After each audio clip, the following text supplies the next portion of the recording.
When you look at most corporate jets, you'll notice the tail cone tends to be kind of long, and basically everything, the pressure bulkhead is going to be right there, just slightly ahead of the parts of the engine that could fly out and puncture the pressure hull and cause serious issues. Everything back behind here is unpressurized, and all your equipment and your plumbing and APUs and all kinds of stuff like that are in there. And that's to allow access for maintenance. However, when we go to a Hawker,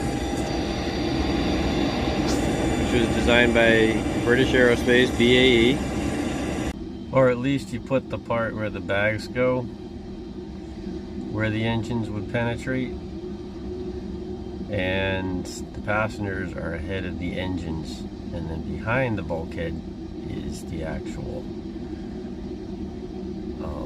components for electrical and hydraulic and pneumatic and everything else you need. As you can see there's the baggage compartment right under the engine.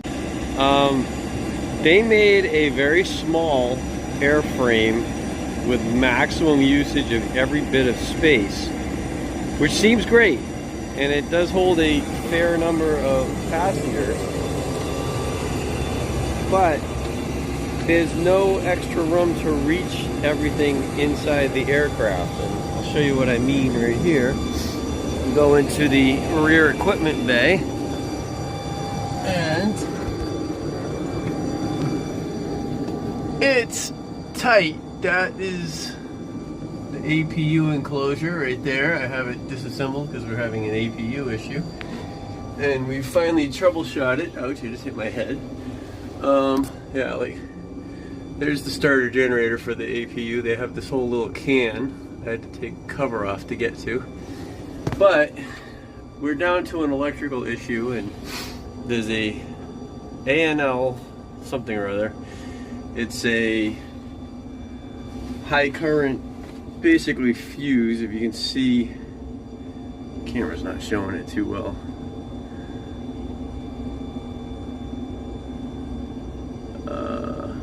Right up there, you can just sort of see it. Let me zoom in. That thing right there. It's white, has a little window in it. It's called an ANL. It's a high current thing, and if you're ever looking for one of these, it's right over my finger, which is really blurry right now. There's a little window, and when it's blown, that window will be black, and it's a big chunk of copper. However, the best we're able to figure, and we're waiting for tech support to get back to us, see that cover that says ZL cover? Yeah, that is most likely where this thing is. And as you can see, there is so much space, and it's going to be so easy to get in here and get to that. Oxygen bottle's going to have to come out. Batteries may have to come out. Hopefully I can work up over them. And you know, here's our hydraulic tank. As I said, the APU is there, and we got cables everywhere. There's some stupid duct I keep whacking my head on behind me. And you need a step ladder. Not only that, there are no steps built into this aircraft, so you need to have a short step ladder on the ground, even though you have to get down on your knees to crawl into this thing. And that, boys and girls, is why you don't design aircraft to maximize every little bit of space. Instead, you make a longer tail cone, you move your engines back, which gives your aircraft better balance, and you give your mechanics space to be able to access every component you're going to fit in here. I don't know what Hawker was after when they designed this. It's not really the Hawker, it's a BAE. Hawker Siddeley was the original company. But whatever they were doing, whatever they thought, nobody cares if your jet is 10 feet longer, but you space everything out so that it's reachable without disassembling the whole airplane or having your mechanic contemplate taking a Sawzall to get to the components from the outside, because that is what we're dealing with right now.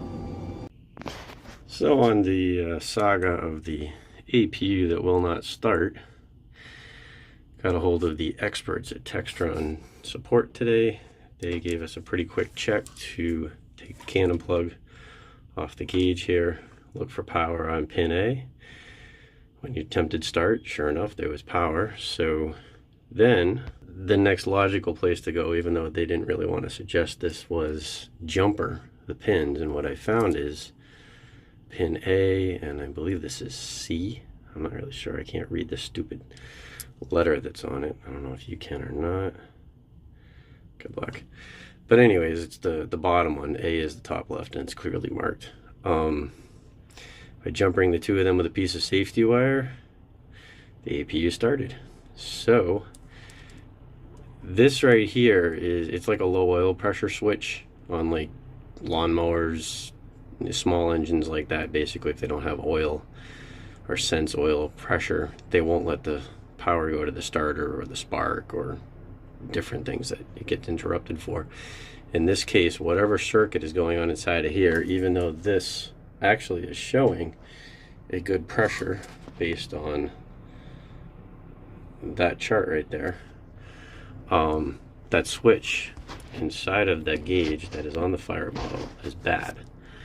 Now the next step, of course, is, well, how do you replace it? And I'm pushing for a lot of reasons to just change the bottle, because I don't want the liability. I don't want to be dealing with the fact that I might squirt myself in the face with halon, which absorbs oxygen and could kill you if you get lungs full of it. So that's where we're at right now, but it turned out to be more simple than I thought, and I didn't have to go back through that jungle to try and get to the current limiters back there. And if you notice, there's two cannon plugs in this assembly. This one going into the gauge is the pressure switch. That one is the one that'll leave you deaf a little bit. It's called the squib. It has a little bit of gunpowder inside of it, and when you pull it, it goes off with a very loud bang, like a bullet, and it fires and punctures a seal, which squirts the halon through this hose and up into the APU enclosure to put out the fire, hopefully. You don't want to monkey with that. You don't even really want to disconnect it or connect it with power on the aircraft. I would even disconnect the battery and any power cards just to be sure. And you don't want to be playing with it, because minor voltage can set it off. Years ago, I was working on an aircraft that had fire bottles, and the aircraft, in that case, it was going into the engine. It had a series of tubes to squirt the halon to different points on the engine, and I had removed the cowling, and there was a giant B-nut on an aluminum tube. It's probably about 3/4 inch on the inside that the halon flowed through. Well, somebody was in the cockpit and they triggered it, and I had a jet of halon squirting about 2 inches straight in front of my eyes. Luckily, it was diagonally in front of my eyes. Didn't get me, but it was deafening and a little shaky for a while after that. Not something you want to play with. I believe, and this is a few years ago, that was an $1,100 mistake.